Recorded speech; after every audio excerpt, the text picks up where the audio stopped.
Okay. Anong palagay nyo? Nandito na kayo sa Vatican City. So, what can you say? I'm so Ano? at ako'y nakarating dito sa Vatican. Sana ang buhay ko at narating ko ito na sana sa pagka Kristiyano ko narating namin itong lugar na ito.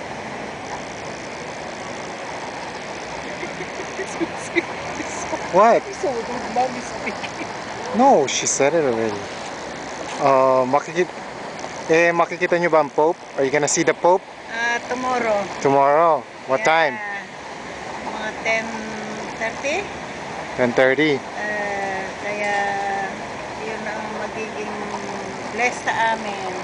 Pagtanda namin at mablesan kami ng Pope. Okay. Thanks God. Okay. At narating namin itong lugar na ito.